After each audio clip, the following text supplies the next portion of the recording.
Hello and welcome into Pain and Panic. We are doing a week 4 recap of the NFL plus a fun misery draft of our least favorite moments as fans. And joining us today is Joe Tuman. Joe has had me and Adam on his podcast numerous times. Now, Joe, you're making your appearance on Pain and Panic, a sports podcast. Yes, I'm very excited to be here. I don't get to talk NFL a lot. Chris, it's been a while since we got to talk football on our radio show, The Deal Zone, because you left to go hang out with Mickey Mouse and I Stitch. did. And Adam graduated, so it was rough for a little while there, but I'm glad to be on this podcast at 12:20 a.m. Yeah. That's after the after one witnessing issue I the really have crazy. about yeah, the Eastern time zone, man. Like these games end, and like the last thing I want to do, I just want to go to bed now. And we're gonna get right into it. Overtime, Sunday Night Football. Joe is a Packers fan, so we brought him on because we thought Micah Parsons would have a revenge game against the Cowboys. And then honestly, during the game, I'm like, I gotta respect the Cowboys. They're having a hell of a game offensively, and no one wins. We all lose because it ends in a tie. I don't know anyone who likes ending in a tie. However, if there was ever a time for it, it'd be a night game. You know what I mean? Just so we could go to sleep. But I'll start here, Joe, as a Packers fan. Are you worried that you'd probably the greatest first 2 weeks of a season, followed by a loss to the Browns, now a tie to the Dallas Cowboys? Uh, no, I wouldn't say so. I don't think our first two games were like the greatest start you'll ever see from a team. Joe, it's I called wasn't really hyperbole, thinking okay? It's for exaggerative that. effect, you know? Well, I'm just saying. I don't know. I'm a very literal person. I apologize. I've been told, but I mean, the Browns game was definitely a dilemma. I think this team's missing a lot of key contributors right now. I mean, Devontae Wyatt, you saw in this game, went down with a knee injury. The second that happened, the Cowboys started running the ball again like they were in week one. So that was an issue. Honestly, I guess I can't make a lot of excuses though, because we're missing our two best run blockers, but then Josh Jacobs in the second half wound up playing really well while playing hurt anyway. So I guess that's not, I mean, it's a big deal to lose those guys, but I'm not worried. I think the fact that they have a week five bye, I texted you guys right before we started this, like, I was mad about that before the year, but now with all the injuries they have, I think it's probably the perfect time for them to have this bye. I'm definitely worried that Jordan Love has like a turnover bug. It is a little Brett Favre-ish where like he has a good game, but then still manages to turn the ball over or miss a big throw um, at key moments. But I don't think he's playing bad by any stretch of the imagination. I don't know. I was never someone. I mean, I want my team to do well, and I think they're a very good team this year. I think it's the best defense we've had maybe in at least 5 years. Definitely of the Matt LaFleur era, I would say. But I was never someone who immediately was like they're going to win the Super Bowl just because they got Micah Parsons. I still think it's a good team, not a great team. Like the Eagles are a great team. The Bills are well, the Bills even defensively aren't great, but they're a pretty good team. Like the Packers to me are a playoff contender, and if they get the right matchup, they could go far. But I'm trying to be. They broke in my heart. I mean, you mentioned we're talking about some playoff defeats that broke our hearts. Like they've broken my heart many times. I don't. I still see flaws on this team. They showed tonight in this game. I'm not like overreacting to anything right now. I think this is a playoff team that wins around 10 games. Well, you mentioned the issue with the run defense. That's because they traded away Kenny Clark and got Micah Parsons back. Adam, obviously, we talked. The moment it happened, our first thought was, what are the Packers going to do with their run defense? But Adam, your thoughts on the game and thought about Micah. He did technically get a sack at the end of the game, but it was one of the like Dak was running, got tackled Oh my like at goodness. the line of scrimmage, not really a sack, but like for purposes of the stat sheet, for moral wins, goes down as a sack. What did you think of the game, Adam? Thought it was a great game. Sorry, don't have much of a voice. It's been a long weekend. But Adam, I uh, told you one pack a day is too much. I know it's becoming a problem. It's a real problem. Anyway, yeah, he's talking about whiteout packs. That's what I was smoking Yeah. this weekend. But anyway, no, I thought it was a really good game. Regarding Micah, I mean, he was getting triple teamed, double teamed a lot. The Cowboys had a great game plan, basically saying the one thing we can't do is allow him to take over the game. And they did a good job doing that. They did a good job on the offense, not allowing Rashawn Gary to step up on the other side either. So I think they did a really good job managing the pass rush. Dak's a veteran, so I think he did a great job shifting protection.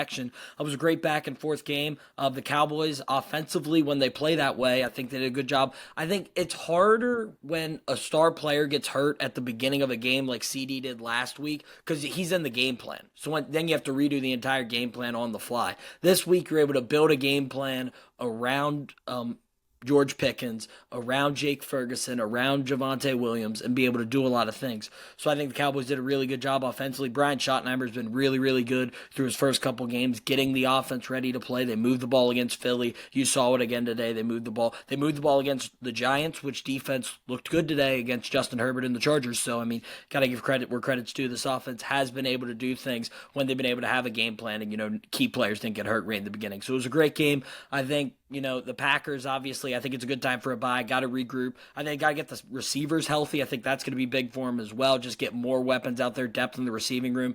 But yeah, I think both teams have positives to take away. Obviously, the Packers in a better position than the Cowboys because the Cowboys are 1-2-1 versus 2-1-1. So.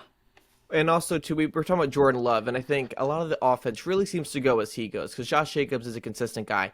And the receivers, some guys come in and out, but you saw that today. Jaden Reed is not there. Romeo Doubs comes in and has 3 touchdowns. And you see Matthew He's Golden still really in seems like Dallas. each week he gets better and better.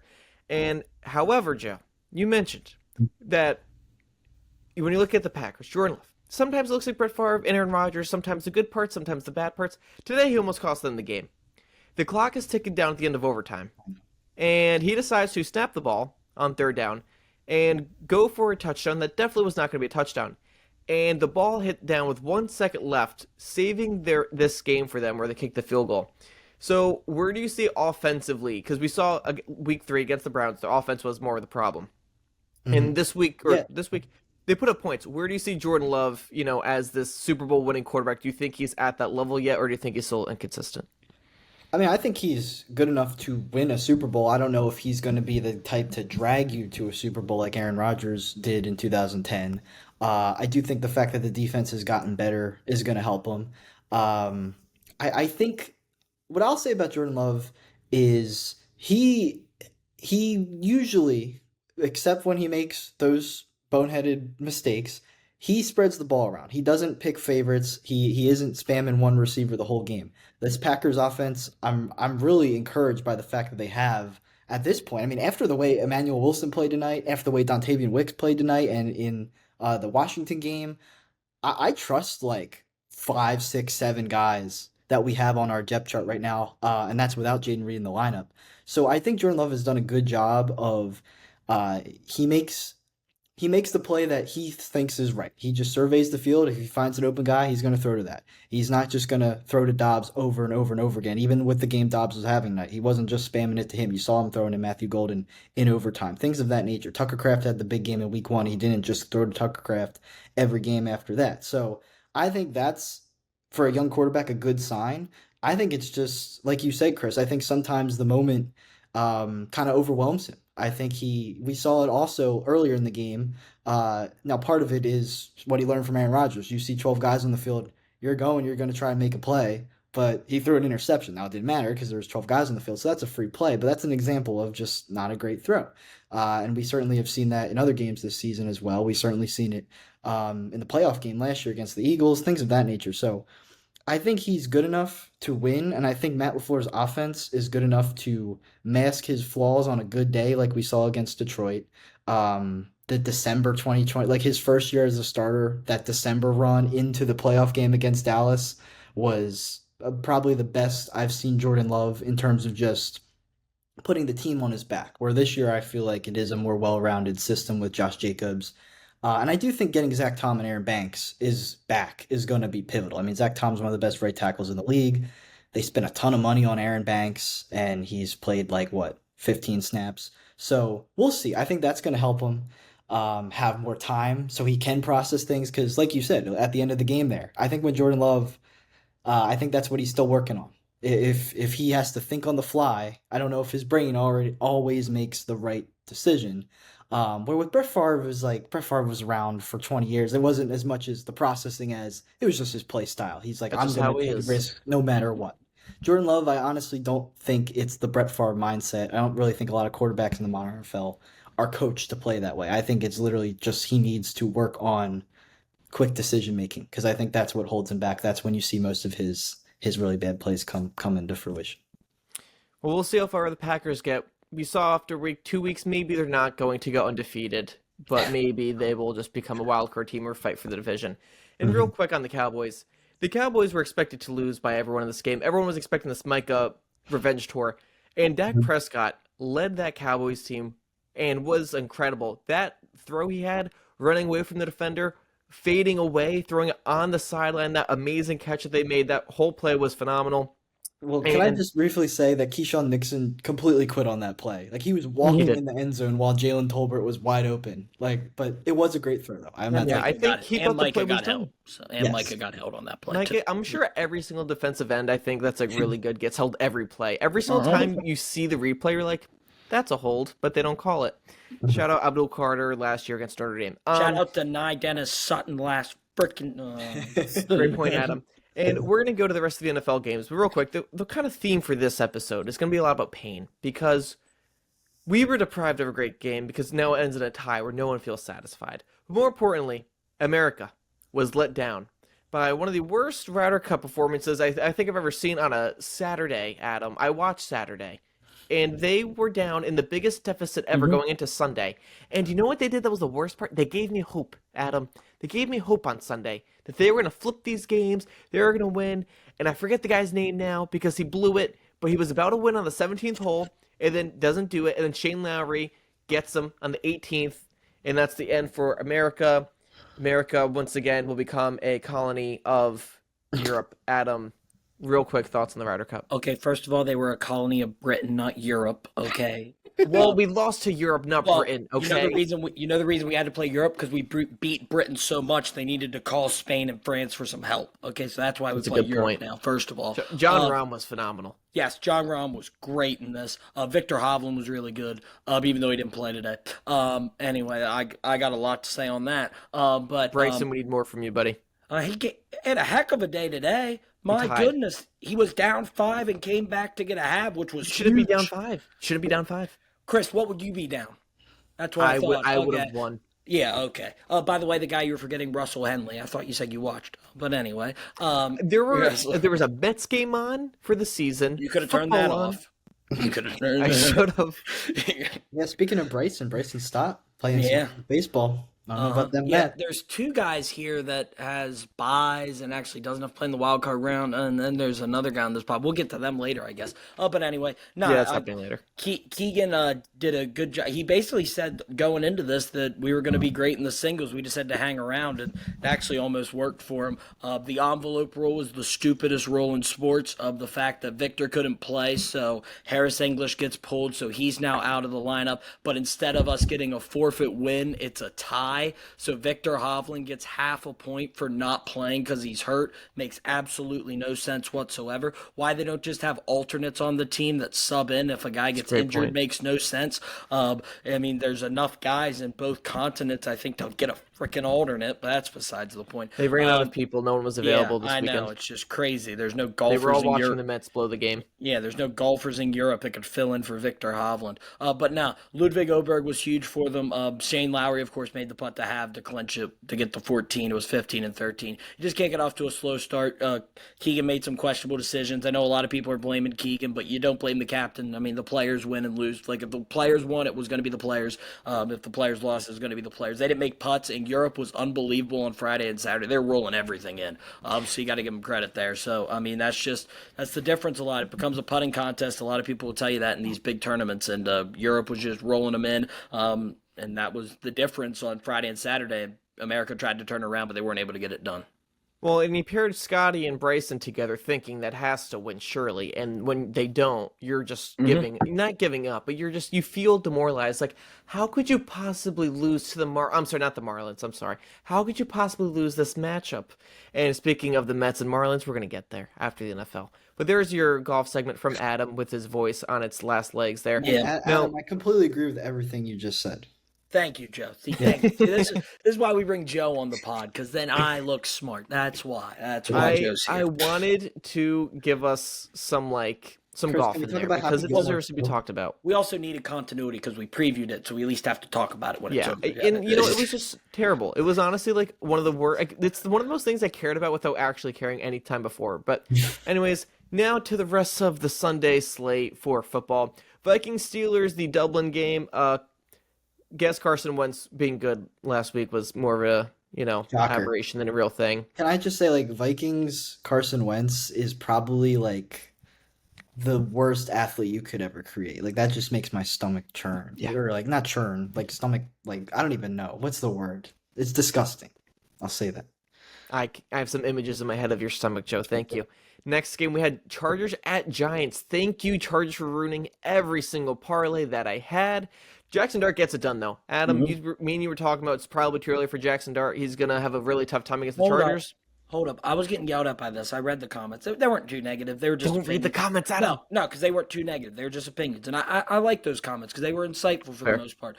They said that he was ready. And I said, my point wasn't that he wasn't ready. My point is he's ready now. He was ready in week 1. So why the heck did we do you do the rust thing? I said, and he looked like he was ready. So, I mean, it's like, why'd you wait? You could have maybe won a couple of those games with Jackson Dart in there, potentially being able to steal some things if he was playing the way he played today. So that was my main point. But Abdul Carter played big. The young guys played unbelievable for the Giants. They lose Malik Neighbors, which is a killer for them. But but they look. I mean, you got Scadaboo, you got Abdul Carter played really well today, and Jackson Dart. You have Malik Neighbors coming back. They look really, really good for the future right now. Let me say on that, Joe Alt got carted off with an ankle injury. Now it doesn't sound like it's gonna be too severe, but if he misses like any time, this is. I know you guys have had some beef with the Broncos fans. Broncos need to win tomorrow and get back in this divisional race. Because if Joe Alt even misses 3 games, I think it's going to hurt the Chargers a lot. Because obviously they're already without Slater. Now they ran the ball today. Hampton had some good runs, but My boy. Giants defense was as advertised today. Dallas, I guess, brought them to their level of craziness 2 weeks ago. I mean, I noticed that score. I was like, are we going to get another 40-37 final? I was hoping not. Well, plus the Giants defense looked good last week against the Chiefs, and everyone thought it was the Chiefs offense being bad, but maybe that's not the case anymore. Look how they were today. Once Joe All went down, the Chargers really could not protect Herbert, and we kind of see Herbert revert back to his old self. And honestly, Jackson Dart did look really good. And I think, Adam, what we were saying was, like, my point was, you have the Saints next week. I would have stayed for the Saints, or, like you said, start him week 1. But it felt weird to save him for the Chargers. Yeah, it made no sense. I told you, it was a ripcord for Brian Daboll and Joe Shane. That's what it was. I don't know what he whispered to him after the game, but that looked like a man in love. How about what was up with CBS showing Russ for like no reason? Yeah, I don't know. I was bouncing between a lot of games, so usually I'm a red zone guy, but today I was with some family. We were bouncing around every game in the world, and it was just I'm was a assuming lot. you watched one game, then we'll get to that one. I mostly watched Chargers Giants. Honestly, You didn't watch a game at 4:05 it was in 3:10. in the Bay Area. You didn't watch a game at 4:05 in the Bay Area. I watched most of it. Anyways, next game we're not going to discuss this too long. Titans, Texans, 2-0-3 teams. No one cares. Texans destroy the Titans. The Titans offense is terrible. Let's move on. Not wasting time on them. Not doing it. Commanders at Falcons. Hold up. I do want to say one thing. No, Brian Callahan really wants to fight a guy named Paul that covers the Titans. He started in week 1. He's ready to fight him again today. It's awesome. Just let him fight. At Paul this point, sounds just like let a him good journalist. I know. Paul's great. Paul's asking the tough questions. I love it. All right, I'm glad you chimed that in. Commanders at Falcons. Michael Penix has advertised the next Patrick Mahomes. Adam, thoughts? Congratulations, Michael Penix. You finally won a game where the other team scored more than 7 points. Congrats, buddy. You're 1-4 now in those games. So congrats. Good win. You beat Marcus Mariota and the Commanders. Congrats. Kyle Pitts looks good. Kyle Pitts come back. That's what we got to talk about. Michael Penix did look good today, though, and Bijan was unbelievable. So I have a team with Bijan and Drake London and Kyle Pitts, and I just have the Falcons offense. Was happy to see it. And Mariota, I think this is what we see with backups. Is 1 week good, 1 week bad. And I think this was kind of due for the Commanders. Jaden probably going to come back next week, I'd assume. But Adam, this is the only matchup I beat you in with my picks because I got wiped this week. Yeah, you did have a tough week. Tough week. By the way, if you want to win money, guys, the 405 and 425 slates, I am perfect through 4 weeks. Please do not take this as real advice. We are not responsible for any of your gambling. Can I just say Mariota real fast? I think we'll do the Bill Simmons thing where if you play his career 10 times, I'm pretty sure this was the worst outcome. Like he had an amazing throw to Debo today. He's had good games with Atlanta, Raiders, Washington now. I don't know. I just feel like maybe there was just some moment in time he could have been a good starter because he wasn't that bad the past 2 weeks. He was great in college. His NFL debut was awesome, and I feel like everything after that has been downhill. In the game in the playoffs that he caught his own pass for a touchdown against the Chiefs. Mm-hmm. Oh, yeah. That was fun. Next one, Saints at Bills. Luckily, the Bills hang on. Let's go, Saints. We are looking for Spencer Rattler's first win still. Listen, I showed up, and a lot of my family are Bills fans, and they're like, Mm. "You're going to show up in a Saints jersey?" I'm like, guys, we're on the same side. We have the same interest. We both want the Saints to lose and the Oh, Bills to win this week. Chris, you need to bench Rattler. You need to put Chuck in if you want to lose. Thank you. Rattler is like weirdly good. I don't know where this came Listen, Rattler knows how to not win a game, but he knows how to make it close. Last Yeah. week against Seahawks wasn't even his fault. This defense and the special teams was atrocious. But this is perfect. Put up a good fight. Show me that you have some heart, but lose the game. Perfect. And unfortunately, they're not going to be able to draft any good quarterback because they all suck. Next one, Hey, Eagles hold at up. I got something to say. Chris being very nice. He's wearing a Chris Olave jersey. He's celebrating his first career interception. Yeah. Listen, that's the type of things we need to lose games now because the talent is getting too good around them. They're starting to bond and gel as a team and have some real consistency. Chris Dude, Olave Kendrick at Miller had quarterback. a touchdown. Yeah. You're not seeing that man every week. We need Chris Olave at quarterback to hold the Saints back. Next one, Eagles at Bucks. A riveting game where the Eagles did not complete a pass in the second half. Such a A.J. game. Brown made a tweet saying, like, consistently not getting the ball. I don't say anything. I shrug my shoulders. I don't say anything, but when I leave, I'll leave. I don't really know exactly what he said, but along those lines. I'm kind of done with the Eagles. Oh, I'm here to defend them. I'm here to defend all Listen, my you can friends defend on- them, but here's my I'll point. defend him too. Yeah. Listen, Well, here's the And- first thing. Everyone's like, the Eagles are boring. The Eagles are boring. No, the Chiefs are boring. The game you guys did that reel about like the Eagles being boring, it was like because they're He playing did. the Chiefs. No, The he Eagles No, are did. Joe. It boring. wasn't me. Don't point you me. It was him. become the thing you were meant to destroy, okay? They were meant to beat the Eagles, and what did they turn into? The stupid Eagles. It's ridiculous. The Eagles were the better You team. got They it ended up wrong. You got it Yeah, wrong. the Become Chiefs were the boring team that just wants to win, doesn't care if they win by 3 or by 30, even though they should win by 30. And the Eagles to throw in them, like, yeah, I take them down. And guess what? Don't throw a pass in the second half. The arrogance of this team to just be like, we don't need to actually be good. We just need to That's not not true. lose. They threw a It's pass, they just ridiculous. Chris, he Complete scored any. 31 points in the first half. Yeah, the first half was a great game. The second half was watching fake paint tush dry. push. Everyone's like, stop doing the tush push, and they did a fake tush push, and it was awesome. I respected that, They Joseph. didn't run the tush push once today. Yes, I the respect- Goddard, the fake to Saquon, the flip to Goddard. Come on, Listen, man. the first half was great. The second half was. Cooper DeJean is not a safety. He's There's just a reason former why you throw the left ball to guard. AJ Brown. It's not because even if you're winning, it's because you don't want AJ Brown to be miserable, blocking all game, not just doing cardio. You want to give the Hey, guys the ball he so they complained feel like about they're it. having fun and feel like they're contributing. They complained he had 3 straight targets in one drive. They just didn't complete them, but 3 straight targets. So they were trying to give him the ball. They were trying.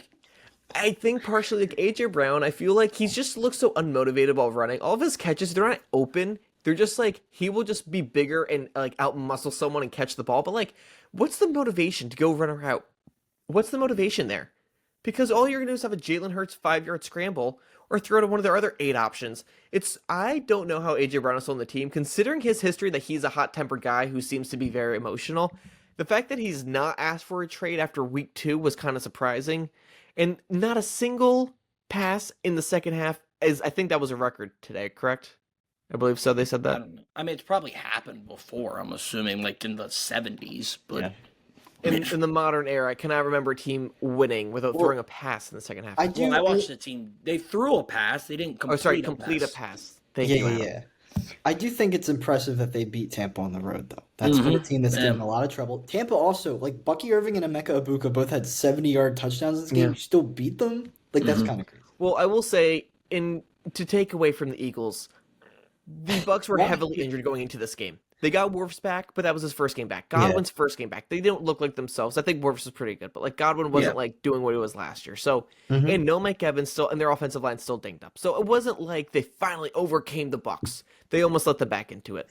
But I don't know. They're 4-0. They're I thought it was a 4-0. pretty impressive win. They're 4. worst 4-0 I've ever watched. Most Well, there's only least 2 of them interesting, this year. That's most not true. boring. That is not true at all, and you know that. The Steelers were freaking 11-0 Oh my in God, that season 2021. was That's a good point. ridiculous. You had me there, Adam. But I will say, you were Chris, I meant to beat disagree. the Like, I Chiefs. think the Eagles have been entertaining in all of the games besides the Chiefs game, but that's because No. it was Eagles Chiefs. No. Like, it was just going to happen that They way. were meant to be different from the Eagles or from the Chiefs, and they So became them. what was boring about the Rams game?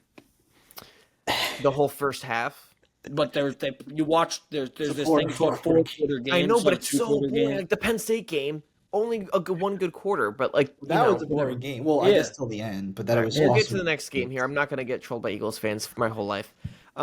Browns at Lions.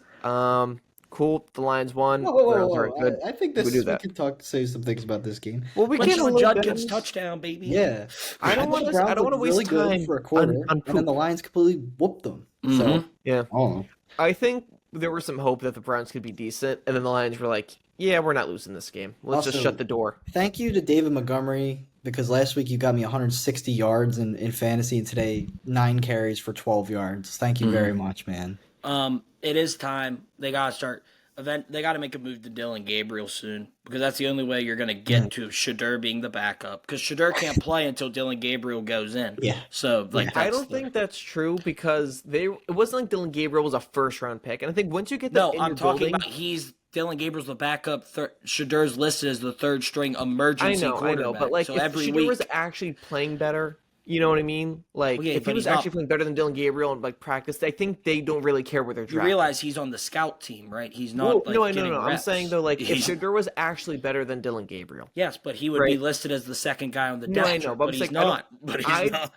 I thought you were saying because Dylan Gabriel was drafted before him. And I'm No, saying that doesn't it's matter. because Dylan Gabriel's the backup. Yes, It's- that's Yeah. fair, Adam. I Well, was just saying it's. I here's don't think the- people always say like, "Well, Dylan Gabriel was drafted first." I'm like, that doesn't mean like he's actually better. well, than, Kevin Stefanski drafted him, so that's why. No, I know, but like I'm just saying, like once you're drafted, I don't think the teams care as much in their head. Like, Well, you my know, question is, how many turnovers does Joe Flacco have to have at age 40 for Stefanski to pull the plug? And like, I get it, because Joe Flacco just 2 years ago had this crazy Cinderella run with the Browns, with Stefanski coaching him, and I'm sure that instills a lot of confidence from the coaching staff in him. But like, this is a different team, and Joe Flacco 2 years later is playing a lot worse. So I don't know, because these rookies are not also like not first round pick quarterback rookies. Yeah.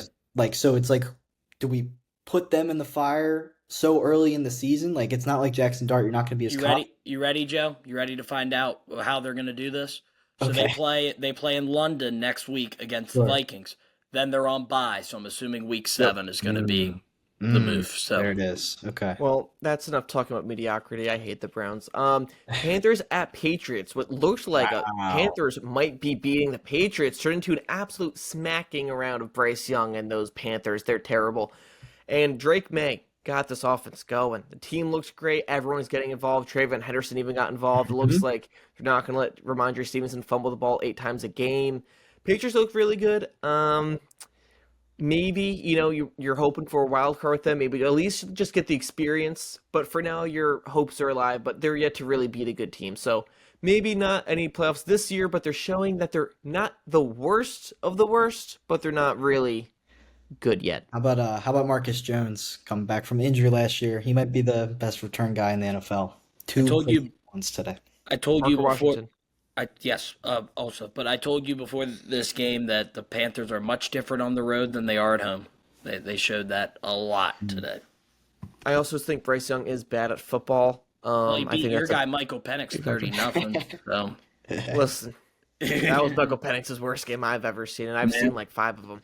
All right, we have next one: Colts at Rams. I'm gonna be honest. I think the Colts are about to win this until Yeah. A.D. Mitchell fumbles the ball, and instead of going up, I forget what happened. The Rams come back, they tie it, and also we're talking about the Packers. Spread the ball, 7 guys that they could throw the ball to. He spreads it out perfectly.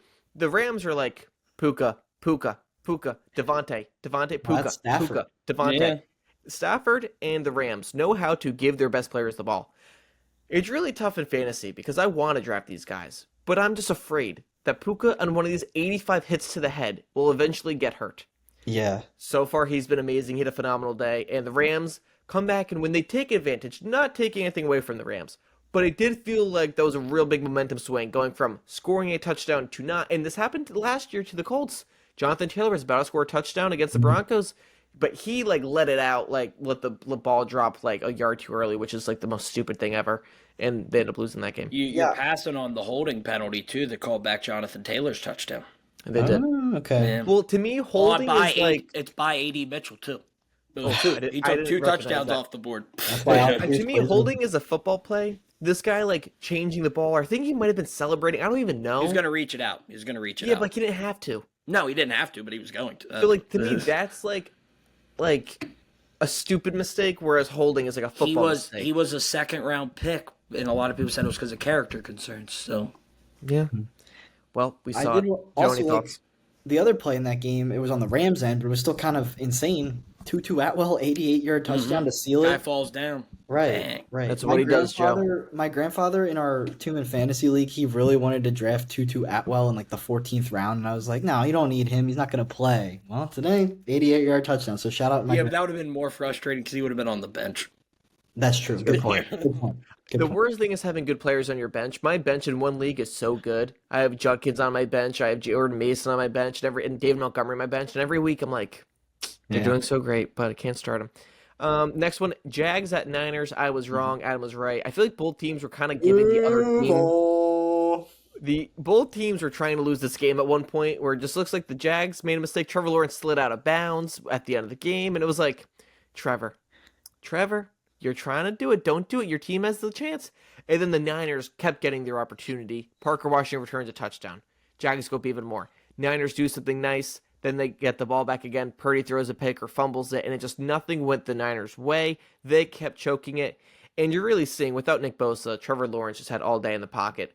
I don't really know what to make of this game just because I don't know what to make of the Niners, but I think we're seeing the Jags are definitely decent. Playoffs. Adam, Playoffs. Right. Your Jags. I picked them to be a playoff team for a reason. They're in a tie for first place in the AFC South. Thank you very much. Thank you, Rams. No, it was a great win for Jacksonville. Their defense has forced 13 turnovers in 4 games. They're going nuts. They forced 4 today. Eric Armstead had the game-winning sack, forced fumble. And you talked about Trevor sliding out of bounds. Very next play, though, roll him out, quick pass to Hunter Long for the first down to seal the game. So, I mean, they did so well. They ran the ball, like I said, they were going to into this game. Brian Thomas Jr. played really, really well in this game. He didn't get a lot of targets, but I figured out the difference was he really was struggling going across the middle. All they did was say, well, we'll just run you on out routes, and it really worked. So I was going to say, he's afraid to get hit by the ball, I think, like afraid of getting, a hospital ball from Trevor because he does throw a lot of them. He does not. That's such a lie. If he throws hospital balls, you can't throw a route across the middle. I'm sorry. Some of these hospital balls, it's just a route across the middle. Michael Irvin did it when you were allowed to hit the guy, and he played for like 12 years. So these guys can't play for more than I think 6. there's more safety concerns in 2025. But Yeah, Joe, the helmets to are you, worse, what are your guess. thoughts? I have two things. One serious, one kind of not that serious. Adam, I just what was I gonna say? Oh, I have a take. I think the coach of the year is the winner of the AFC South. It's going to be Cohen or it's going to be Steichen because they're both doing a hell of a job. And then the other one was it's serious for me, not for anyone else. But Adam, after Brian Thomas's performance today, my assumption is that the Jags are going to kind of continue to be like a ground and pound run team, defense type of team. So like even though Brian Thomas, I'm not saying he's not a good player, but like I kind of got a big trade in my dynasty league. I could ship him out for a really valuable first round pick. Chris Olave is in the trade. Like, what would you say to that? Do you think his is going to continue to be what it is? Wait 1 week because they play the Chiefs on Monday night this week, and the Chiefs are going to try to stop the run. So they're probably going to have to throw it a little bit more. The reason they've been able to be ground and pound is they've either been playing with the lead or be in these games where they're able to rely on the run. Eventually, they're going to get behind and they're going to have to throw, and I think that might change the identity of the team. But it wouldn't be a bad move if you can get a good haul for him. So I also think Chris Olave is getting a lot more targets and being used like he should have been used for years. And Kellen Moore is. Did you hear this? He was showing the team clips of the Pacers in the finals, being like, "We need to play with speed. We need to play team basketball or team football." But he was showing them clips of the Pacers. At first, I thought it was stupid, and then I was like, you know what? The team is just like getting the ball quickly in space and moving around and always moving. And I actually think there's like a 5% mentality that works. However, if I'm a football player and I'm getting forced to watch the Pacers and I didn't care, I'd be like, this is stupid. Yeah. Well, Nick Sirianni, he made the Eagles play rock, paper, scissors when he got there or something like that? At least that isn't like a full, basketball game. But next game, the game that I think looked like the most interesting but kind of was a dud. Ravens at Chiefs. Chiefs smack him around. Lamar got hurt, but even when he was in there, it was a Chiefs game. Derrick Henry, I'm officially concerned about. Yeah. Not that he fumbled again, but just he isn't really getting it. And I know the Chiefs are good at stopping the run if they have to. They can stop either the pass or the run. But it's really just been week 1 and everything else has kind of been negative. That Lions game, he really wanted that one touchdown and everything else has been bad. So a little concerned for Derrick Henry. Lamar just got her. I don't want to judge him too much, I but want my flowers. No. We're done. I want my flowers. Someone on this podcast said this was going to happen. Someone said every time they play, Mahomes outplays them. Someone said that Xavier. video never got posted. It Adam. didn't because we forgot to post it today. But someone said on this podcast when Xavier Worthy gets back, they're going to be okay. Everyone's complaining about the offense the last 2 years. They've been missing Xavier Worthy. They've been missing Rashee Rice. Let's calm down. And again, guess what? They play the Ravens. Now, the Ravens defense is really, really bad. And they were really, really hurt today. But still, they scored 37 points. Also, Lamar got hurt hamstring when they were down big. I'm just saying maybe it was a we're not coming back. Let's just I think he tweaked it, and I thought they were like no reason to play. I mean, you saw his helmet on the sideline. Oh yeah, he was ticked. Yeah, he was ticked. So I don't know if that was injury or. But he was doing that last week against the Lions when he was frustrated. I thought he was going to take out Derrick Henry after he almost threw that pick. My God, it's a bad game for the Ravens when Justice Hill has like 200 yards. But yeah, the first touchdown was great. The second one was just like, what are we doing? Why is this game still on? I don't understand. Well, and obviously my Ravens Super Bowl winner, this is Harden Rockets. I was a Harden Rockets believer for ages. It's why I was all in when the Sixers got him. It's once again, I think I have to be out on Baltimore at this point. They were my Super Bowl pick. I mean, maybe by end of the year I'll be proven right. I don't think so though. I just don't get this defense. I know they lost McDonald to Seattle, so the coordinator has been a coordinator change obviously over the past 2 years, but this happened last year. They were terrible in the secondary. They made some personnel moves. And then this offseason, the moves they made, you would have thought bringing in Jair Alexander, even if he's not healthy, is going to only add to this defense. Things like that. And then once again, we're where they were a year ago. First month of the season, the defense is terrible. But you look at the names on this roster, and they're all very talented on the defense. So I don't understand it at all. To be honest, they got to get rid of John Harbaugh at this point. They just got to change something. That's not even a John Harbaugh problem. It's just something has to change, and maybe the message is just getting dry. So it's time just to make a move.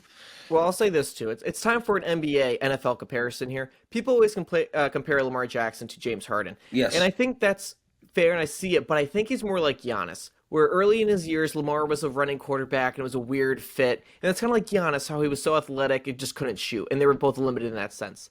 And they were both great at having the system and stats in the regular season. But eventually, Giannis got better and better. And in the postseason, he just kept getting cracks at it. And eventually, luck went his way and he won. I think that's where Lamar is at. I think he just needs luck to go his way. Sure. One time, he could win the ring. And once he wins one, this whole conversation stops with him not being able to win, running quarterbacks not being able to win. So I think he's more like Giannis than Harden. Hold up. That's not my argument, though. Go ahead, Adam. No, I was just going to say, don't say running quarterbacks can't win. The reigning Super Bowl champion is a running quarterback. Yeah. So I wouldn't say Jalen Hurts is a running quarterback the same way Lamar's a running quarterback. Well, no, they're not the same, but they're running quarterbacks. Yeah. Jalen, I think, is like... Is he a running quarterback or a throwing quarterback? I think Jalen Hurts, though, does not... I don't think the team relies on his legs like the Ravens rely on Lamar's legs. That's fair. I don't count the tush-push as legs. Yeah. That's fair. I don't think my argument is I'm not someone who's like, Lamar can't win. I think Lamar is the least of the problems. I know that's not what you're saying, I think. I don't know. I don't think it's just different in football. There's not series. I don't think it is such a team sport, obviously. It's hard to make a comparison like that. That's why I think it's more like the Rockets, because I think it's just the Rockets had a very specific system. Same with the Ravens, and now with Derrick Henry. If it's not going to work with Derrick Henry, Chris, I'll remind you, it's kind of like Russell Westbrook. Derrick Henry is Russell Westbrook for Houston. That's the comp here. And if the ultimate version of that team isn't going to work, it's never going to work. Yep. And they're gonna, like Adam said, we might have to get a new coach here. It's not going to be like Harden. They're not going to trade him. They're going to keep the quarterback, but they're going to have to overhaul the roster. Well, just to be fair, I think the Rockets' best chance was when they had Game 7 and they were up by a ton. Correct. But I appreciate what you're saying. And to be fair to the Rockets team, COVID happened. I think a lot changed. That team, team that never won a title. I'm kidding, obviously. Yeah, they totally would have beat the Lakers if there were fans in the stands. Yeah, sure. PJ Tucker with Anthony Davis. Listen, Rondo's brother was really causing fits for Westbrook out there. And Bears at Raiders, last game we talk about here. Gino. Another blocked field goal at the end of the game. Ashton Genty has been the discussion of many group chat talks with us and also on this podcast. And Genty broke out for 3 touchdowns. Of course, it was the day where if he got 0, I still would have won my fantasy matchup, of course. But Genty, 2 receptions, both touchdowns, and then he had the rushing touchdown.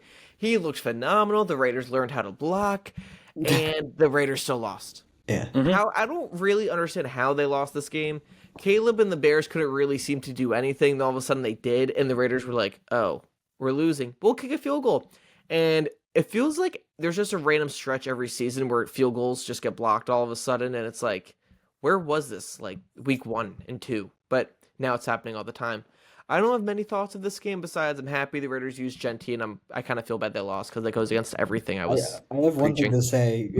About the Packers game actually, because you're talking about the block kicks. If they don't get those 2 points, the Games Packers are. probably win the game. Yep. That's It's That's a 30 good it's point. 35 to 35 and they're having the ball drive Mm-hmm. down instead of being 37-34. Mm-hmm. The only thing I got, Bears get to 2-2, back-to-back wins for the Bears. They're winning games, they're hanging around. They ran a fake flea flicker today that That really was worked for sick. them. That Ben was Johnson, we take him for granted, man. Everyone's Yeah. trying all these trick plays. Ben Johnson's just messing around and it's working out. And now we're gonna have the Packers, who are 2-1-1. The Lions are 3-1, and we have the Vikings and Bears 2-2. So that Yep. division, kind of in the beginning, looked like it was beat. The like I Vikings are gonna said, soar with JJ we're all McCarthy. making the playoffs. The whole Yeah, the division's Lions might going. be mid. The Packers are gonna be great, and the Bears might actually suck. And then they're all in the same spot, Mhm. except for the Lions have a I don't little actually edge. think the whole division's going, but I did predict that before the year. I don't think It's it's more than it's it's possible. It's possible. yeah. Well, The that NFC wraps up West is the gonna have something to say about it, NFL. but I think And we're- Seattle will take either the Bears or yeah. Vikings spot. I think. Yeah. I kind of like Seattle. We'll Yeah. get to them. Yeah. But that wraps up our football. Now we're gonna go to some college, which is rare for me to say. But we're only gonna talk about one game. Penn State, the whiteout at home, Mhm. obviously Mhm. against Oregon, ranked Mhm. number 6. Penn State ranked number 3. And my issue with people saying James Franklin can't win the big game is like most of the time it's like a really good team that's actually better than Penn State. Mhm. This time, Penn State was actually favored to win. Mhm. They were home. They had their whiteout. This is the best situation that they could have ever been in, and they're ranked higher and were favored to win. Yep. Oregon, Yep. very talented team, but they have a lot of different pieces from last year. And they came in. They seemed more energetic for the whiteout than Penn State did, and they won. And Penn State did nothing for 3 quarters. Their offense played it super safe and conservative, and then once they were losing by enough, they decided to use their weapons. They tie the game. They go to overtime, allow a touchdown, but stop the 2-point conversion. And Drew Aller, first play, throws it to the other team in a terrible throw into, I think, triple coverage. And now we're left wondering, can Penn State win the big game? And now I don't think it will ever happen. Because my always defense was they weren't supposed to win those games. This game they're supposed to win. And they were home, and it was the whiteout, and it was a mediocre performance all the way around. Adam, I go to you. Okay, first of all, it was not a mediocre performance all the way around. Jim Knowles' defense somehow kept them in it for 3 quarters. That's You a said good they weren't point. doing anything for 3 quarters. They were in it for 3 quarters. They got into half. I said, that's the worst offensive half I think I've seen a Penn State team play in a long time, and it was 3-3. I was like, oh boy. I'm like, they're somehow in this thing. But no, I texted some friends. I said it would have been better if they lost 35-3. This was when they were down 17-3, I said, because then it would have made sense. They're in a weird spot where the offensive coordinator and the quarterback do not mesh at all because they're trying to run an RPO, a lot of motion, movement scheme, and Drew Aller's a pro-style play action under center quarterback, and it's just I think Drew's thinking too much. I think his confidence has been shot all year. There's some coaches on the staff. I don't like to get into names, but there's a quarterbacks coach on the staff that I really question. His name's Danny O'Brien, but I question him. But I think the worst part about it is like it's going to be they're not going to do it until they prove it. They have Ohio State, they have Indiana, so they're going to have some opportunities to try to prove it. But they're in a tough spot because you can't fire the head coach. It's financially impossible. I said his buyout's $42 million, and then you have to pay $20 million in NIL to have a roster that's competitive, and you'll pay the next coach $10 million. I said, so unless Penn State somehow has $72 million to give out in 1 year, while they're also building a $1 billion stadium, I don't know. So yeah, they're kind of stuck right now, and it's just going to be. I think they're one of those teams that once they get the one, they'll get a couple, but it's a matter of if they're ever going to get the one, and they're in a tough spot right now. I don't have a lot. Like I'm not gonna pretend I watch college football every week, but I was at Penn State for the past 4 years. I'll disagree with you, Chris. I just think I agree. I understand your argument of like Penn State's never favored in a lot of these games. Franklin's been there since 2014. Sometimes you just got to pull off an upset. I think of well, just a quick example. My guy Romeo Dobbs helped the Packers win a game they weren't supposed to 2 years ago against Dallas. You can look at any sport, college, pro. It happens. March Madness is an amazing example. Anything along those lines. If Franklin was hired 2 years ago, yeah, I'm not going to crap on him. It's been here since 2014. Maybe let's do it once in a blue moon. I will say, I will say this because look, I've been a Penn State fan. I'm sure a lot longer Yeah. than most people. They joined the Big Ten in 1993. They have 13 10-win seasons. James has 6 of them. So, like, I think a lot of people, James has put the program in a position that, like, when I was growing up, it was like, if we get to 8 games, it's a heck of a year. So, at times. And then, of course, they had some big years, 05, 08. We'll get into that. I had some tough losses that I've seen. But, I mean, yeah, so, I mean, he's put him in a good spot. But I think someone said this, I saw, he's the guy that you're going to be, he's going to get you to bronze, but can he ever get you to gold? And it's like, but if you get rid of him, do you risk falling off the podium entirely? So they're in a really weird spot. That's Yeah, fair. and Joe, to clarify, like my point about James Franklin is like, I want him to win these big games. And he probably should win some, but people are calling for him to be fired, and every year they're so upset. And my always point is like, I don't think you can fire a guy when he loses to Ohio State with the year they win the Natty. You know, Mhm. like I get why he's lost some of these games, but in terms of as a fan rooting, this is the first loss of his where I'm like, we should have won. And the Well, fact that we still didn't win makes me have no hope That's for the your playoffs. first one. That's your first one. What loss though? Like in the other Notre years, Dame. Notre Dame, I think, was actually a very good team, and that was more about Drew and our offense not having any receivers. I mean, there's a lot of games they should have won that they've lost. I mean, I think they when you get a 10-0 lead at home against Ohio State, I mean, you got them right where you want them. I mean, But that's in my eyes, it's always been Illinois? about the fact that they had Illinois? no one to actually catch a pass besides Tyler Warren last year. Yeah. And then I think there's been a lot of issues with the offensive coordinators, and they've been moving a lot. And I just thought this was the year. This year, the Drew senior, I thought this was like, all right. Like I always held out hope for this year. And the fact that the first big game they get off a bye at home for the Whiteout, game day's there. Everything's on their side, Hmm. and they still lose. yeah. That's what I'm saying. That's another- why it's different than just losing a normal close game because those happen. This one, I feel like, is more indefensible. And as you said, Adam, great defensive effort, but offensively, they showed no signs of life for 3 quarters. It know. was abysmal, and they never changed it up. And honestly, Adam, I agree with sometimes it seems like they don't click with Drew, but once Drew was moving and running a little bit, that's when they got some more offense. But then it just seems like and we have these receivers now, and Drew doesn't take any shots the whole game because he just wants it. It seems like they're just trying to have no interceptions, but you need to score touchdowns too, not just have no turnovers. You have to actually play offense. You can't just not turn the ball over. I mean, they are most likely going to smack UCLA because I don't know who's going to play for UCLA. A lot of their players, their coach got fired. So if they want a redshirt, they can't play. They've already played their 4 games, so they have to sit out the rest of the year if they want to redshirt. I think a lot of those guys are going to take that option and then transfer next year would be my guess. That's kind of how college football works nowadays. But it's just that's where it's going to be. So they'll probably get their lick back. They'll play Northwestern. They got a tough game at Iowa. That's going to be a really tough game for them on the road. Then a bye week and then Ohio State. So it's going to be really, really, really interesting to see what happens. But yeah, I mean, you made a lot of good points, Chris. But yeah, they just got to find. Like I said, it's just one of those where they win one. If you're looking for a silver lining, they did come back. They did show life. They end up losing. But last year, who won the national title? Who'd they lose to in the regular season?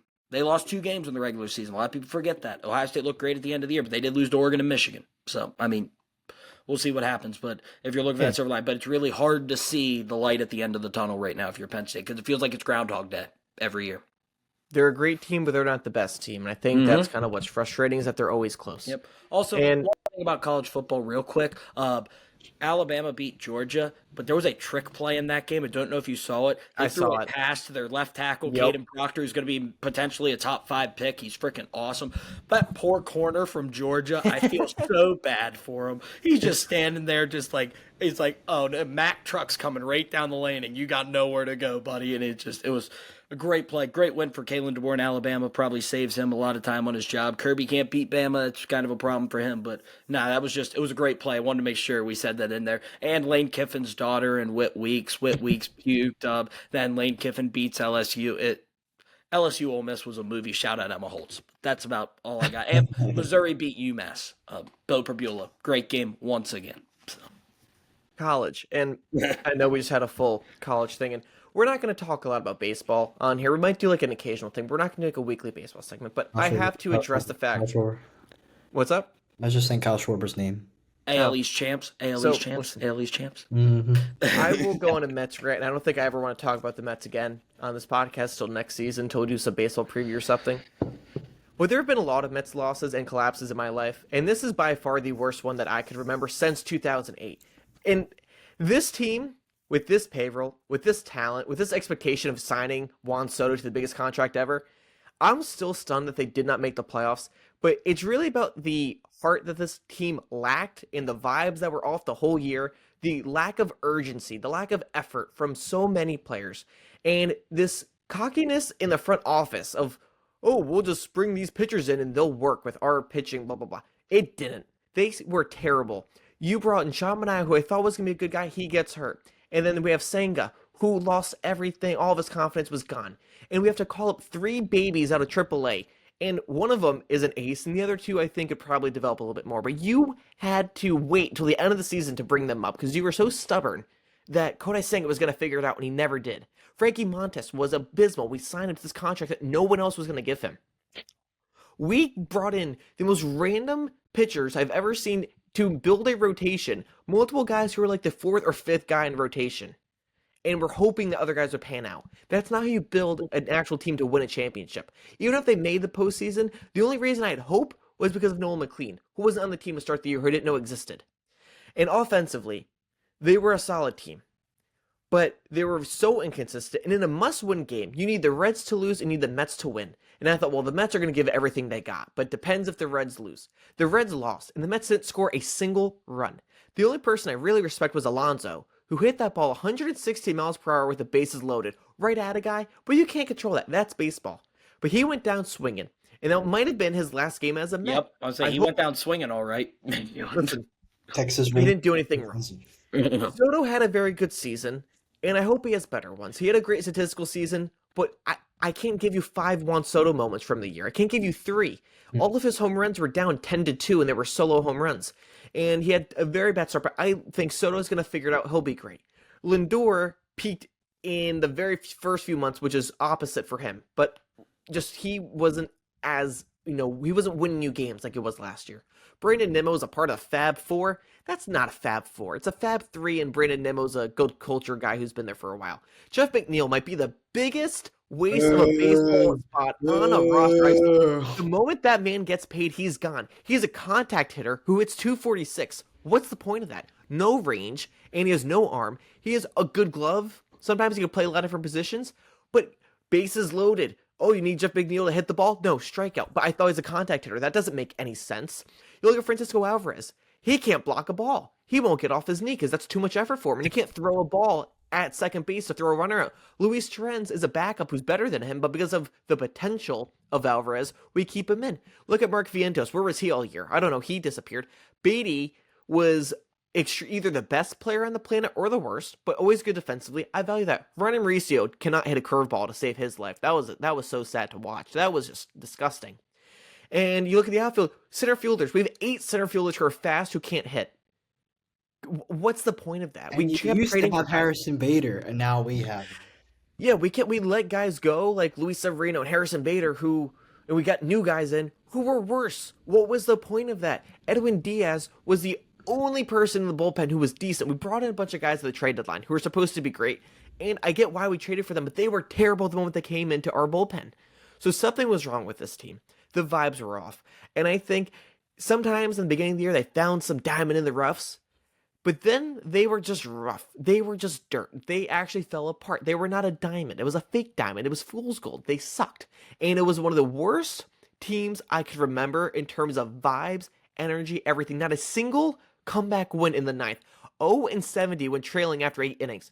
The Mets are the miracle Mets. Their saying says you gotta believe. Come back in the ninth inning. They did not do that a single time this year. Brandon Nimmo, least valuable player, because against the Nationals, you lost 2 out of 3. Bases loaded, 1 out, tied game, bottom of the ninth or bottom of the 10th, I forget. Strikes out. And one of the worst at-bats I've ever seen. this team failed so many times, and they leave it up to the final season, and once again they lose to the stupid Marlins. And because of this terrible day, we are doing our 5 worst sports moments as fans. Thank you for letting me go on my passionate rant. Don't That know was if you have any great. thoughts. I'm Thank you. What was a bigger collapse here? The Mets or the Tigers blowing a 15.5 game the lead in the Tigers. division, which is a Um, new record, in baseball. the Tigers were a bigger collapse in terms of like standings, but the Mets was a bigger collapse in terms of expectations before the season and then I outcome. still think it's funny that the Guardians' reward for coming back is they get to play the Tigers in the playoffs. It's actually pretty funny. Yeah. But I'll save mine because I need We to have to calm go down. against Scooble, right? Yeah, he'll pitch. So Um, hopefully, not hit anyone in the face. I don't know. Joe, we'll lead with you. What are your just go 5 to 1? Just 5 to 1? quickly, it's a little detail of each game to remind us. But your Okay. 5 worst memories as a fan Okay. So number of all your 5. teams, all your teams. So I haven't been tapped in on the Phillies long enough. Like I've really only been there for this current run over the past 3 years, and I know they've had some bad ones, but they didn't quite crack my list. I don't think I'm there yet emotionally compared to the Packers and the Sixers. I respect it. So number 5, honestly, it was a tie. So I technically have 6 here. I couldn't decide if it was, but it's kind of reflective of an era. Packers losing to Tampa and Packers losing the 49ers the year after. They kind of go hand in hand for me, just because it's the peak of Aaron Rodgers' career statistically. You're finally not as good as defensive they have right now, but you're kind of like finally getting back there after you weren't very good defensively for a few years. And then Kevin King completely disintegrates against Tampa. The 49ers game, they lose on a field goal. They only score, I think it was 10 points. They lose 13-10. So just, they collapse after performing at a very high level. So pretty simple there. Next, I have not one game, but a series. Sixers Atlanta. That's Yep, I was I know there it's at coming. game 4, or at game 5. Game 5. Yeah. Game 5, where they blow a 24-point lead. They allow Lou Williams and Kevin Herter to like completely torch us from 3. Ben Simmons, I want to say he shoots 2 for 11 at the foul line in that game. Seth Curry, though, 38 points, so he stepped up. Embiid stepped up. And then, of course, Game 7, Simmons throws it away. He could have, it's gone up by 2 points, 3 points, whatever it is with the layup. He passes it out, completely deflates the team. They lose to the Hawks. And now we have to talk about Trae Young as a conference finalist for the rest Well, of the Trae Young's time. a really good interior defender, and Ben Simmons had a tough That's time to right. get some in the paint. Ben Simmons really had to get out of there before it got grim. So that's at number 4, which it could easily be higher, but luckily I'm traumatized as a sports fan, so it's only number 4. Number 3, I do have the Packers-Seahawks 2014 NFC title game. Brandon Bostic, the third-string tight end, tries to make a play for the onside kick, goes off his hands. Seattle gets the ball. Marshawn Lynch scores a touchdown. They go to the Super Bowl. We would have beat the Patriots, too. They were just better than – Green Bay was just better than New England that year. I have full confidence they would have beat that team. Remember that line. I'm going to use it later. What? Our team was better than the Patriots. We would have won the Super Bowl. It sold us a Really? chance. I completely believe it.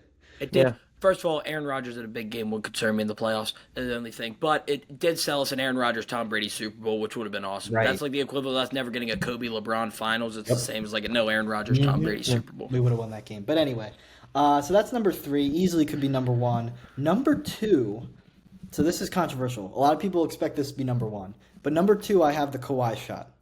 Very deflating. I remember exactly where I was. I was on my couch. I just sunk onto the floor. It was terrible. The team, they had Embiid, they had Jimmy, they had Ben before he completely fell off the face of the earth. It's just like Jimmy Butler and Joel Embiid. That's the best you're gonna get. And then Jimmy just leaves because the front office devotes everything to Simmons. So that not only was it that dramatic a loss, but then that's the end of the era of Jimmy in Philadelphia, which is one of my favorite times to be a sports fan in my life. So that's number 2. But number 1, because I view this as number 1 because it is the moment that made me give up and realize it was never going to happen, is Game 7, 2023 against the Celtics. Joel Embiid, James Harden, Doc Rivers, Tobias Harris, they all don't show up. And it's like, oh, this is never happening now. And that's even before I knew Embiid was going to have his injuries get so much worse. But just like, okay, so we couldn't get it done with Jimmy. We couldn't get it done with the perfect pick and roll part. We have Tyrese Maxey now too. Like, that was the best Sixers team. Everyone says it's the Toronto team. The team that lost to Toronto? No, it's the team with James Harden, Tyrese Maxey, Joel Embiid, all playing at All-Star and All NBA type levels, and they still couldn't get the job done because they quit. They quit on Mother's Day, and my whole family's there. It was terrible, and then I had to go to a fantasy draft right after. We were all so depressed. It was terrible. So that's Um, number one because the you know, Toronto game is like you can defend it. You're like, wow, they played their tail off. They lost in a heartbreaking fashion. and also that Toronto team was loaded, and they Yeah, did this, end up this winning the was finals. amazing. We could have Yeah. beat that Celtics team. Jason Tatum was so bad in that series until the Yeah. last game and a half. Oh my god. I Yeah. disagree with you. I think that Jimmy Butler team was better, but I know that He was you in like Harden, but inches. when you Oh, say gosh. Harden, Embiid, and Doc Rivers, I just have no faith in that trio. I did. I did. I could Not see that as good. a I was fan, out but on as an Doc. outsider, I I was was already more out on afraid of good Ben Simmons, Embiid early on in Butler, and I was like, wow. And then that trio that you said was like my all-time nightmare, But that's like MVP group. Embiid. Mhm. I should have said Maxi. I should have included them. Now, He would have said it would I have sounded better if I said Maxi's name. I've talked to Mac about this because Mac and I've talked about Yes. this, and we actually rank now. This because Mac was at the game. Game Yeah. 6 ahead of Game 7 because they were up in the Oh, fourth quarter yeah. at Oh, home. was that when and Tatum when just Tatum kept hitting hit 5 threes? straight threes. Yeah. He That did was nothing actually the entire fun. game and hit 5 straight threes. But the fact that Joe emphasized Mother's Day just got me. He's like, Yeah, on the Mother's Day? there in person really kind of. They ruined Mother's Day, man. Happy Mother's Day, Mom. Yeah. All right, well, Joe, I'm really happy you're a Sixers fan because you had a lot to contribute there, and the Packers Yeah. too. But like, really, the Sixers, I just honestly forgot Packers for are a a second. sneaky one. Everyone's like, oh, they're the best team in NFL history, so you're fine. Well, It's here's the no. thing: the more your team makes the postseason, the worse it is. Yeah. And I think you'll see that in mine. But Adam, we'll go to you. I know you have some of the weirdest fandoms of the most miserable teams out there. Yeah, well, I'm going to stay away from the pro team because I'm going to go to teams like I haven't seen all my pro teams play in person. I've seen all the Penn State teams on my list play in person. I was usually season ticket holder, so I was at every game.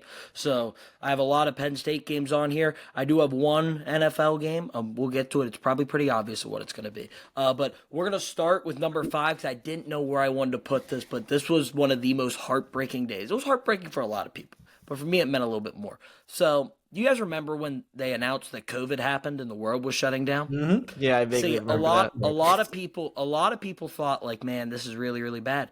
But for me, it was bad because Penn State was good at basketball, man. Oh, yeah. They were so good that year. They were going to be like the 6th seed in the NCAA tournament. It was going to be crazy. Jay Billis was saying they have a chance to go to the Final Four. They were loaded up and they canceled the season. They were getting ready to play Indiana in a Big Ten tournament game, and it got canceled. So that one just ripped my heart out because I'm like, I had been waiting for years for Penn State to be good at basketball, and for them to finally get there was going to be so awesome. But no, just didn't happen. Mother Nature and, the way the world works had a different way of things to happen. So, yeah, I just don't know. So that one, I didn't know how I was going to rank it, but that one really ripped my heart out. Number 4, I'm going to stick with Penn State basketball. 2011, Penn State played Temple in an NCAA tournament game. Taylor Battle is my favorite basketball player ever. He's Penn State's all-time leading scorer. He's absolutely phenomenal. It was his last ever game, so it was really, really emotional for me as a guy who grew up watching him. It was the first team, because I remember, he got there in 07, 08, so I was 5, turning 6, so I kind of grew up with that team at Penn State. It was so much fun. They beat 3 top 25 teams that year. They play Temple. Taylor Battle hits a huge 3 to tie the game. I was talking to Brian Tripp about this because he was a student at the time. He's like, you could hear a roar from champs when he hit the shot, because it was like a 27-footer before guys were shooting 27-footers in college. There was a deep 3 and he drilled it. And then Juan Fernandez from Temple comes down and hits a shot with less than a second left to win the game. They would have lost to Kawhi and San Diego State in the next round because that's who was on deck. But it would have been really fun to have that win against Temple, but it was a tough loss, really ripped my heart out. Next, going to the NFL, this is the obvious one. AFC Championship, Jags versus Patriots. Jags had an opportunity to go to the Super Bowl. That team was not better than the Patriots team, but that defense deserved it. Miles Jack was not down, die on that hill. Leonard Fournette played really well, but gave Tom Brady a chance, gave greatest quarterback of all time an opportunity to come back, and he was able to do it. So that's on, the Jags, but it was a great year. It was such a magical season. They beat Tyrod Taylor and the Bills in a crazy game where they got a pick off Nathan Peterman because Tyrod Taylor got hurt, and Jalen Ramsey got the pick. And then they beat the Steelers 45-42 in Pittsburgh. which was awesome because Calais Campbell said we can win 10-7, we can win 45-42, and then they went and did it, which was crazy. And then of course losing that game, so it was just really hard. It's like the only true postseason run I have with the Jags is like since I've been a true Jags fan, they've only been in the playoffs twice, and the other one was of course the Trevor comeback and then losing to the Chiefs. But I didn't expect them to beat the Chiefs at that point, so it was like, no, it is what it is. So that really didn't rip my heart out. Now we're getting to the Penn State game, so these football games are tough. So the first one, 2008. This is the first true season like I was actually into it. Like I was into it, was going to all the games with my dad. It was awesome. This year they played in Columbus and they beat Ohio State 13-6. They were the number 3 team in the country. They were undefeated. They were moving like crazy. Darryl Clark's quarterback, Evan Royster, great. Derek Williams, my favorite Penn State football player ever. They had so many great players. They were moving around, and then they went to Iowa. Iowa was not that good this year. They go down there. They can't score touchdowns. They're kicking a bunch of field goals. Joe was a big take-the-points guy, and they were just taking the points, doing all this stuff. And then Iowa gets a BS pass interference call. I'm still upset about it to this day. I'm still not over it. They drive down the field. They kick a game-winning field goal. Iowa storms the field. They beat Penn State. Second storming of the field, I remember. I think the first was Texas Tech, Texas, with Michael Crabtree. But it's just heartbreaking loss. And then Penn State finished 11-1. If they would have won that game, they would have went 12-0 and played in the national championship against Oklahoma and Sam Bradford. Would have had a chance to win. Would have had a better chance to win that game than they did in the Rose Bowl when they played Mark Sanchez and USC. But no, just an absolutely heartbreaking loss. And the last one is I'm kind of cheating because I have 2 games in my one spot. It's the 2017 and 2018 Penn State versus Ohio State games. I have them both here because both games they lost by 1. They lose at Ohio State. They had a big lead in the second half. This game, Saquon took the opening kick back for a touchdown. Everything was going right for them. They were the number 2 team in the country. They were undefeated, and then they came back. JT Barrett played the best quarter of football I've ever seen in my life in the fourth quarter to bring them back and win that game. It was absolutely crazy. Penn State would lose a game to Michigan State later in the year in like a 6-hour rain delay game. It was they ended up losing. They finished 10-2. They beat Washington in their bowl game, but it was just that team was so good coming off the Big Ten title year. They had Saquon Barkley, Mike Gesicki, Deshaun Hamilton, Trace McSorley. They had so many good players on the team. They weren't able to get it done. And then 2018, they're at home. It's 4 versus 9. It's early in the year. It's the whiteout. Such a big game. Trace McSorley has like 425 yards. They go up 26-14 in the fourth quarter of a Pat Fryermuth touchdown his freshman year. The place is going crazy. And then Dwayne Haskins comes in, and all he does is throw frickin' screen passes the entire game. Penn State can't tackle Benjamin Victor on a play, and they drive down the field and they score a touchdown, 27-26. This is the famous 4th and 5 game where it's 4th and 5. Penn State's got the ball. Trace McSorley, as I said, was having a crazy game, over 400 yards of offense, and they handed it to Miles Sanders up the middle, and Chase Young shedded a block, made a tackle in the backfield, and Ohio State won the game. So both just absolutely gutting. Probably 2018. It was probably worse because I was there. 2017 was worse on the fact that team really had a chance to potentially win a national championship, and they weren't able to do it. But, yeah, so those 2 games just absolutely brutal, and they're my 2-1. I'm a little surprised Notre Dame wasn't in there just because that was like a playoff game. Yeah. So I'm a little to surprised, Adam. history. Man, it was upsetting. It definitely hurt, but at that point, you get numb to the pain when then this. No this is what Big Ten title either last year. honestly, worse than all those games. Weird one for you guys. Minnesota in 2019. Oh my! I just Wasn't watching is that, that was Tyler, is that Tyler Johnson? Minnesota and Penn State were both undefeated like the first weekend in November, and Minnesota beat them. Sean Clifford threw a pick towards the end of on the last drive of the game. Even though KJ Hamler and Jahan Dotson both got tackled on the play before the ball came, like clear pass interference, they just didn't call it. And Antoine Winfield Jr. picked it off. So that Minnesota team was really good, but that one really hurt because Penn State was undefeated going to that game. They finished 10-2 that year. They lost to Ohio State. Well, sorry, Adam. I actually almost put last year's Notre Dame game on my list, but the pain that I feel from Penn State is not the same for the Mets or the Saints. And I thought, I was like, oh, I'm a Mets fan. Miserable. Then I thought, like, they don't have that many terrible losses because they never make the playoffs. It's like seasons Like, for them. Yeah, it's seasons, which is harder to pinpoint an actual loss. And, like, even last year, 2024, they made the NLCS, which was a privilege to be there. I wasn't upset when we lost as much as these other ones because it was like, I can't complain. But number 5 was, as I talked about, this year, this game against the Marlins, losing 4-0 without scoring a run. And what's the Mets' biggest weakness? Pitching. And I would argue that their relief pitching is the only thing worse than their starting pitching. And Carlos Mendoza decides, let's save Nolan McLean for the playoffs. Let's do a bullpen game Did in the he really? must-win last game of the year. We do Sean Manaea, 1 2/3 innings. What? Great I idea. didn't do this. You do Ryan Stanek comes in, blows the game for us. Brazoban was actually good. Diaz had to pitch 2 innings in the 5th and the 6th. What are we doing? Why are we doing a bullpen game when our bullpen sucks? Worst coaching I've seen from him in 2 years. Yeah. And the fact that they also had a playoff spot like the whole year until the very end was terrible. And I could compare it to 2007, 2008. Those might be worse collapses though, but I was like 4 and 5, so it's really hard for me to say like that. But those were worse during my life, but I don't remember them. 2007 was one of the biggest choke jobs, worse I think than the Tigers this year in terms of like how many games left and they choked. And they missed the playoffs. They didn't make a wild card like the Tigers. Was that 2008. was that the Phils coming in to steal it? Yep. And then 2008 was worse because it was the last year of Shea Stadium. And how do you say goodbye? You lose to the Marlins in the last game of the year and you miss the playoffs. Just like this year, just like 2007, just like 2008, lose to the Marlins on the last day of the year. And the Marlins suck. They suck. Anyway, so that's number 5. And I'm surprised that was number 5. I thought that was going to be higher. Number 4, this one it might be a little surprising, but Saints lost in that 2020-2021 season to the Bucks. After that COVID year, the Saints had a phenomenal regular season. They beat the Bucks twice in the regular season. Tom Brady could not figure out that Saints defense. That whole game, the Saints are kicking their butt, and it looks like they're in control. And that stupid number 87, I think it was, or whatever, 84 maybe, Jared Cook sucks. He goes across the field, has a perfectly placed ball by Drew Brees, and he fumbles. The Bucks get the ball, they score, and you're like, all right, you went from in control to now like we need to score. Same thing. Jared Cook, here's a perfect, light, like nice and soft ball right to your hands.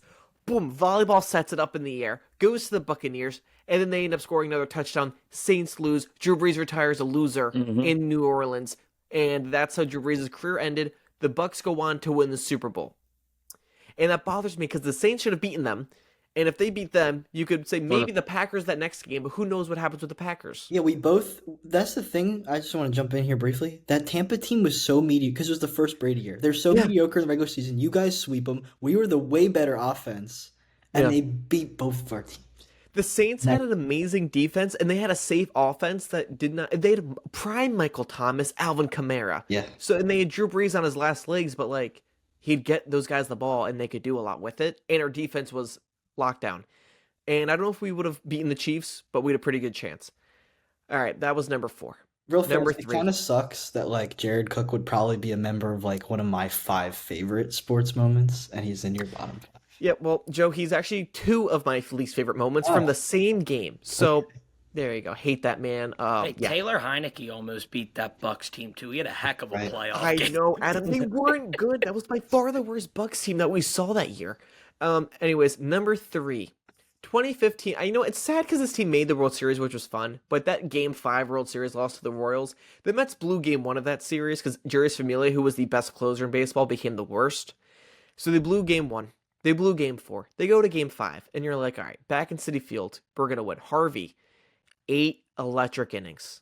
And you're like, all right, like, he came in off the 8th, and he's like, I want to go back out there. And as a fan, you're like, put him back on that mound. And we're like, you got to do it, Terry. Put him back out there. And Terry Collins was old school. He puts Matt Harvey out there. It was the wrong decision. I don't blame him for making it, but he shouldn't have done it. And that's when Eric Hosmer, one of the slowest players in baseball, runs home, and Lucas Duda airmails a throw, and the Royals score, the inning gets out of control, we end up losing, and it went from like this miracle run to like, we choked 3 games away this series. It was terrible. I hated it. I hated that series because it was such a magical run. And if you win that game, you're still down 3-2, but you have DeGrom on the mound in Game 6 and Noah Syndergaard Game 7. They had the best pitching I think I've ever seen like on a Mets team, like throughout, because they also had Zach Wheeler on the squad. He might have been hurt, I forget, but Zach Wheeler was there. Steven Matz was there. Bartolo Colon wasn't even pitching, but he was still there. Like, what a squad. And Mhm. I thought, you know what? It's just the beginning. And you know what? It wasn't. Next year, they lost in the one-game playoff, but that's not up on here. Number 2. All right, number 1 and 2 might be some. I think number 1 and 2 on this list would be one on both of your guys' list because of the fashion of how they lost. Number 2, Minneapolis Miracle. I cannot think of a single worse play to end on than That's only two. Interesting. it's number 2. Listen, here's why. Football happens, crazy things happen, and there's always going to be a crazy play that your team loses on. My issue was the Saints go to New Orleans. This was like the beginning of that second, little like Sean Payton, Drew Brees era. And this was the beginning of it. And it was like they're really building something. And they come back. Drew Brees, they did nothing in the first half. They have a great comeback against Case Keenum, of all people to lose to. And then it's like, you know what? The Saints are, my God, they're about to win. And then they throw the ball to Diggs down the sideline. And I remember thinking, oh my God, they might kick a field goal and win or tie, forget the circumstance. But when he threw that ball, I said, oh, thank God. We could tackle him in bounds. Game's over. And Marcus Williams, who's actually good, misses the tackle completely. I think he tried to like clip the guy's leg so that he falls and he doesn't drill him and whatever. Tackle him. You could have either picked him up and thrown him out of bounds or brought him down inside and won the game. Instead, he misses him completely on the easiest tackle of all time. I could have made that tackle because he was floating in midair. And then you see the most electric ending to a football game. And the worst part is this pops up every single time I go on TikTok. And it's terrible, and it tortures me. But I respect the fact that it was just a football play. Yeah, now that I think about it, I think you got the order right. Yeah. Because at number 1 is the no call of 2018, the New Orleans Saints. This team, I think, was better because they knew that they were good, and they had an amazing regular season, and they beat the Rams. They won the 1 seed. They're at home in the NFC Championship, and they literally were about to win the game. And out goes the little guy. I'm open. Drew Brees threw it. I'm wide open. Boom. Drilled. So Say hard. his name, Nickel Roby Coleman. That He awful got drilled human. before the ball got there. And I always, whenever this happens, people are like, flag, flag, and they start freaking out. And I'm going to go 1, 2, 3. And when I get to 3, usually the flag comes in and it's like, okay, we're fine. Then the flag didn't come, and I'm like, what? Where's the flag? They did not call it. The Saints end up kicking a field goal.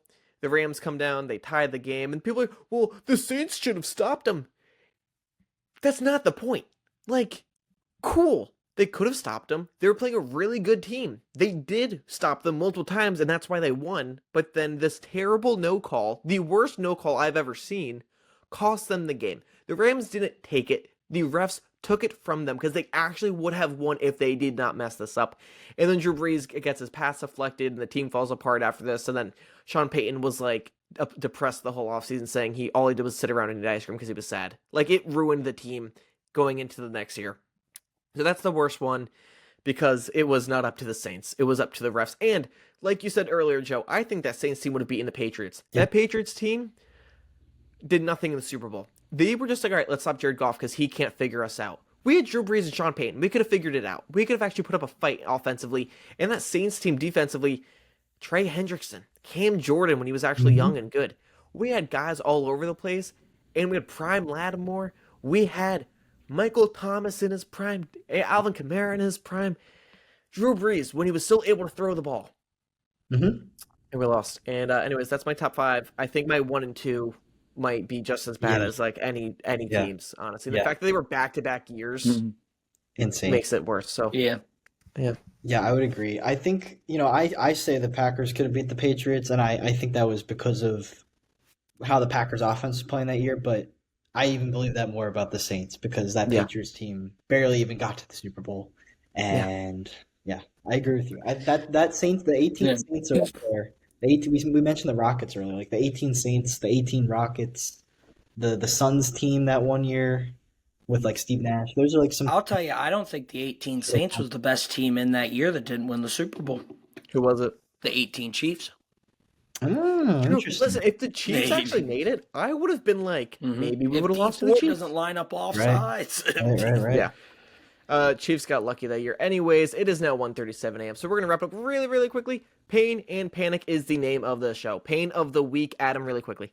U.S. golf team, not just because of the way it went, the crowd, it was good, but it definitely got over the line a lot. They have to lean it back. When you're throwing drinks at Rory's wife, that's too far. Okay, guys, so it was just not Can't a do good anything look. nowadays, Adam. It My was God. just it was just not a good look. They took it a step too far on Saturday. I think it was dialed back a little bit today. I think it was a really good crowd today, but definitely just a little too far. And then the team didn't play well on Friday and Saturday and get a loss on the home soil. So definitely a big pain for the U.S. Ryder Cup team. Yeah, I'm obviously joking. Don't throw drinks at people's wives or anyone. That's not a good idea. My pain was the Mets because the season's over. You can't panic about it because you're just in pain. You got one, Joe? Oh, You're a special guest. absolutely. Jared McCain. Poor as thumb. His team's cursed. Literally in pain. Team's cursed. Oh, I had a question. Yeah. This was going back to our worst games. Did you consider the Astros game 4 I did. the no hitter? I did. I considered some Phillies, but I would honestly, if I'm being honest, the year the Phillies were in the World Series, I wasn't fully tapped. Arizona, I'll tell you.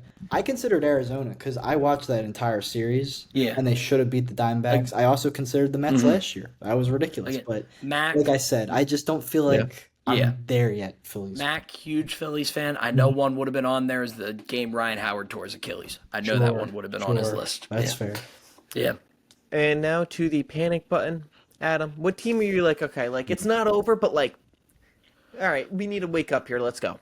It's the Ravens. I think it's time to hit the panic button on the Ravens. I think the coaching staff needs to be looked at right now, whether it's John Harbaugh, whether it's making staff changes within the room. They need to make some moves on defense. I mean, the defense is atrocious. I mean, the Browns moved the ball. They didn't score, but they moved the ball. The Bills scored a bunch. The Lions scored a bunch. The Chiefs scored a bunch. So, I mean, to win these big games, you're going to have to do it. You can't rely at all on Lamar in that offense. And then they got to figure some stuff out right now. Offensively, they seem out of sorts. Lamar's not happy with Todd Monken right now. It seems like the vibes aren't good in Baltimore. The schedule is going to get a little easier. The division's not murderer's row. I know the Steelers are 3-1.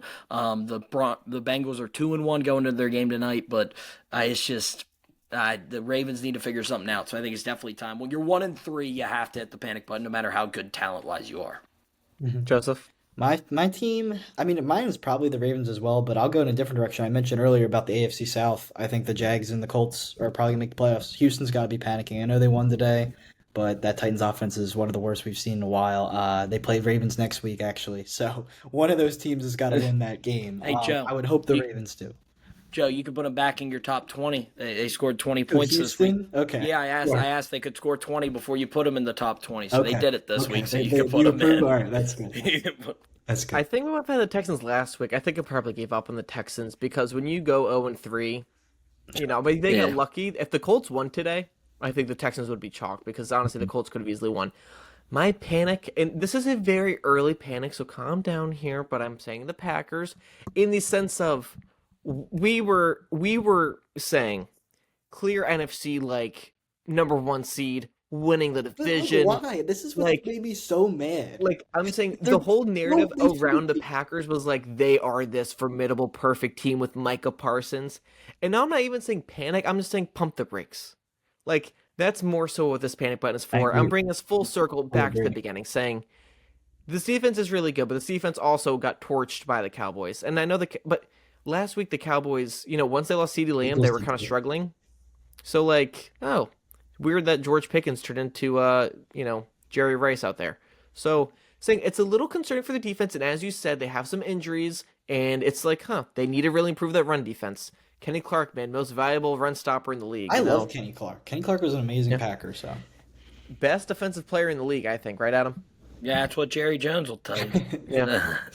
Well, that will do it. Hold up, buddy. Whoa. This is why we shouldn't let Chris host. Oh, I'm sorry. Can I do it? Can I do it before you correct me? What do you want? What do you think I need you to do? I was gonna say something after I said that's gonna do it, and then I was gonna go to Joe. But I was gonna I was gonna say we have to make a pick because there's a game on Thursday and we will not record till right. after Okay. Thursday. I thought you were gonna say I Rams need to thank Joe, and I was gonna say we'll do that in a second. But also, looking at our updated picks, I'm now 2 points up in upset picks because I said Chris got to start picking bigger spreads. 3.5 point underdogs. The Jags won today, so I'm in a good spot there. I'm 2 points up on Chris. You had the Bears to beat the Raiders, which they did, but you only got 3 points. I got 5 points because of the difference in the spread.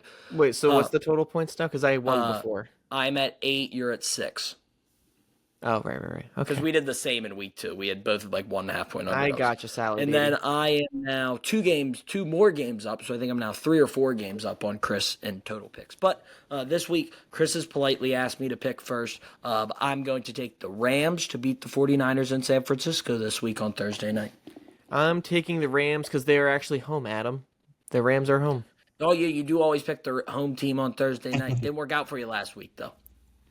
Yeah, I'm No, picking it the did not. Rams But I'm as saying well. you said at 49ers. It's actually in Seattle. 12th man. I think the And Yes. we're getting a Rams San Francisco What's going game. on? What are you talking about in It's Seattle? late. It's late.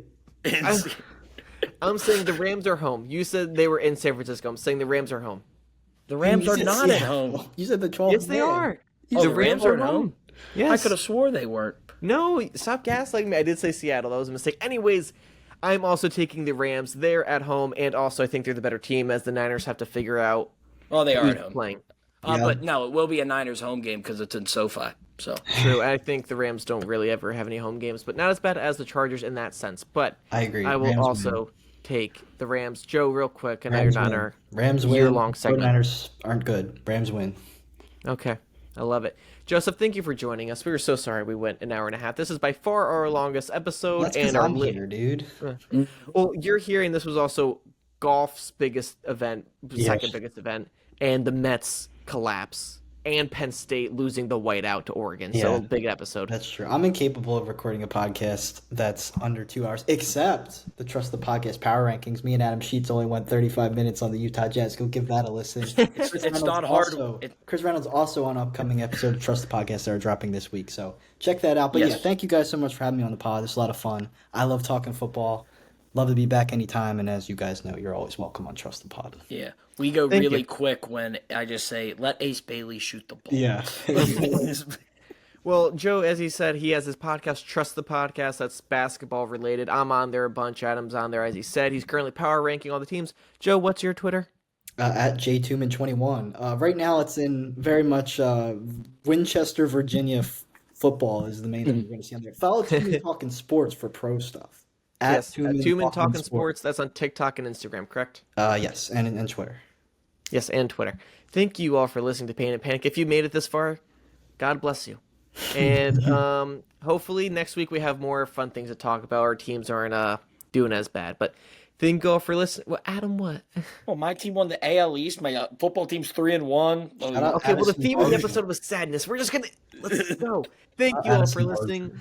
We will see you on Thursday night for our next episode.